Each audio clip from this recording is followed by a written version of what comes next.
I've been in Asia 23 years. Most of that time I've spent it here in South Korea. But to a lot of people, I will always be 외국 사람, foreigner. Literally, someone who's from an outside land.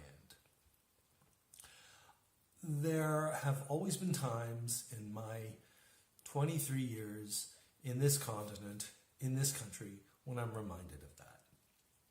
The most recent time was at the end of February, when I returned from the Philippines with my spouse from a language teaching thing that we were doing there. Yes, the COVID-19 pandemic was becoming a reality, but we had not yet gotten to a lockdown stage. We could still come back into South Korea reasonably easily. The problem for me was when I wanted to use the electronic expedited immigration lanes.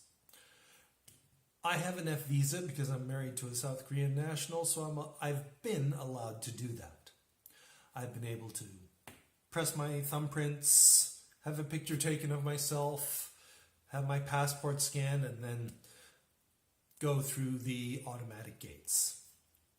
This time I wasn't allowed to do that because the problem for me came when I wanted to use the electronic expedited immigration lanes. I have an F visa because I'm married to a South Korean national, so I've been allowed to do that. I've been able to press my thumbprints, have a picture taken of myself, have my passport scanned, and then go through the automatic gates. This time I wasn't allowed to do that, according to the local immigration official, because of the virus. Of course, they were talking about SARS-CoV-2 and the related incidence of the COVID-19 disease. Well, that rather upset me a bit, and as I went through the regular channels, I said to the immigration officer who processed me, how interesting it is that you consider me more of a danger than a member of Shincheonji, the cultish church which has been associated with the vast majority of cases here in South Korea. Well, I did some research on that and I found some data from the Korea Centers for Disease Control. As of April 1st, it seems as though there have been 560 cases of COVID-19 being imported to South Korea from other places. Of those 560 cases, under 15% have been from other countries in Asia. Now that's including China. And under 10% of the total cases have been from non-Korean persons. I'm not making these numbers up. They're for real. If you don't believe me, go to the site for the Korea Centers for Disease Control. You can look up the numbers yourselves. But before I get too down on the place where I live, it's important to remember that things are not so great out in the West either, especially for people of Asian descent. Especially in a place like what the Koreans call Miguk, that's their name for the United States. It literally means the beautiful land. Well, things are not so beautiful there now. It seems as though the FBI has made an assessment that people of Asian descent living in the United States might be the target of hate crimes. Well, in Midland, Texas, 3 people were the subject of a hate crime, a stabbing. This included a 6-year-old and a 2-year-old. Apparently the person who had stabbed them thought they were Chinese and that they were bringing COVID-19 with them. In Canada, they can't throw stones either. I have looked at memes on Facebook pages, in posts from people I know, which have said, people who come to Canada and commit crimes should be deported. From where? From which countries? For what crimes? I mean, murder, sexual assault, they'd be easy. But what about common assault? What about driving under the influence? What about spitting on the sidewalk? Those are technically against the law. Are you going to throw people out for that?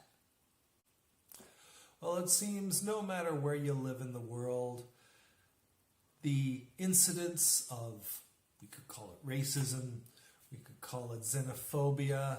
I like to use a more general term like otherizing. Otherizing is alive and well.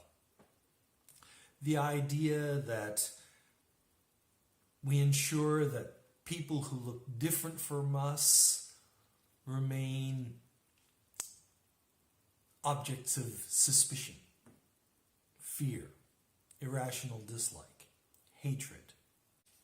The evidence that I've been looking at appears to indicate that migrants do not increase the crime rate in Canada.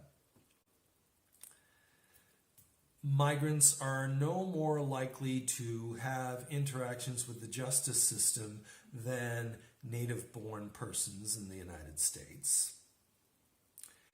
And in South Korea, at least for the year 2018, the number of crimes for which foreign residents have been arrested have been going down. It looks like people are more interested in trying to make money here than commit crime. How interesting is that? As I noted before, here in Korea, the vast majority of cases of the COVID-19 illness are linked to this shadowy group called Shincheonji, which we might call the New Heaven, New Earth Church of Jesus. And in spite of this, and then the research has been done on this as well. Most of the major super spreaders have been identified as Shincheonji members. Most of the epidemiological links for the vast majority of cases in Korea, in the vast majority of regions, goes back to this Shincheonji cultish group. Now, I'll tell you, there have been times when regulations have been tightened for foreign residents, particularly for those of us who are language teachers. These tightenings of regulations have centered around things like academic qualifications and criminal background checks. And they've been inconvenient, but I can see a reason for them.